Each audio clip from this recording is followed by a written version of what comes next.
Hello. Good morning, good afternoon, good evening, depending on your time zone. Welcome to my channel. My name is Ogbanje Joseph. Please subscribe to this channel, share, like, as well as drop a comment on the comment section. So today we're going to be talking about the stages of regional integration. Now, before a discussion on the stages of regional integration is made, it is important to unravel the meaning of regional integration. Now, the concept of regional integration is derived from the word region. Now, region is simply a part of a country or the world. Now, in international relations, conceptual controversies continue to arise as to what actually constitutes a proper definition of a region.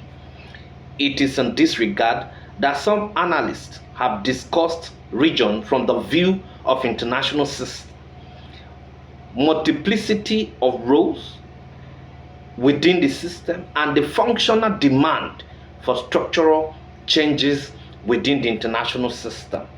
Okay, now, a region has some features which can be geographical proximity, social and cultural homogeneity, shared political attitudes, and then political institutions. Of course, as well as economic interdependence.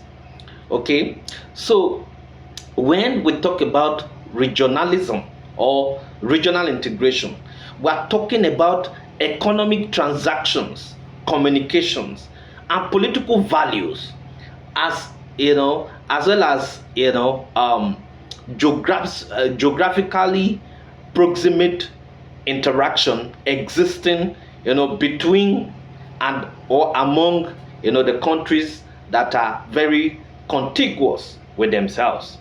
Okay, now at the heart of every definition, non-geographical terms actually is emphasized. Another thing that is actually emphasized is political practice and as well as interaction. Interaction. Now, region is politically made. Now, don't forget that regions or regional boundaries actually have some strategies of different domestic and political coalitions. So those are just the major things. Now, regionalism and regionalization are part of the concept that is being talked about here. Now, regionalism is primarily the process of institution creation, and of course it is the international product of interstate cooperation. Now, regionalism is the institutionalized practices, and regionalization is just a process that engages actors. So regionalization is a feature of regionalism. Now, regionalization is the growth of societal integration within a region and the often undirected processes of social and economic interaction. So the informal integration is actually called soft regionalism, and it involves increasing population flows, multiple channels, and complex social networks spreading ideas and attitudes. Now, regionalism is a policy or a project, while regionalization is both a project and a process preceding and flowing from what? Regionalization. So those are just the major things. Now, let us look at the stages. Let us look at the stages of regional integration. What are the stages of regional integration? There are 4 essential stages involved in achieving a regional integration. Number 1 of the stages is free trade area, that is FTA. Now, in this stage, Member states eliminate trade barriers among them, but continue to keep their separate national barriers while trading with the outside world. In this stage, common officials, custom officials must still police the borders in order to prohibit or tax trade or goods that are that would hitherto be exempted from such restrictions or taxes.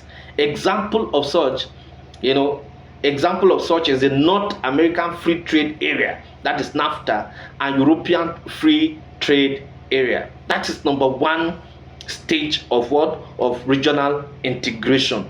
Number two is custom union. Now, under this stage, there is the removal of trade barriers by member states among themselves, and they also adopt collective set of barriers, for now, collective set of barriers, collective set of barriers for goods coming from third countries. By so doing, inspections by customs at the borders are eliminated. An example of this degree is the European Economic Community, that is EEC, between 1957 and 1992. Now let us go to number 3 very quickly. Number 3 is common market.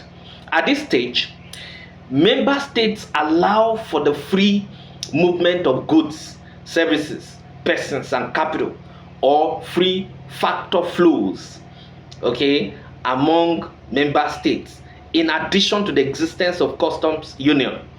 The EU did not achieve this stage of the integration until the end of 1992.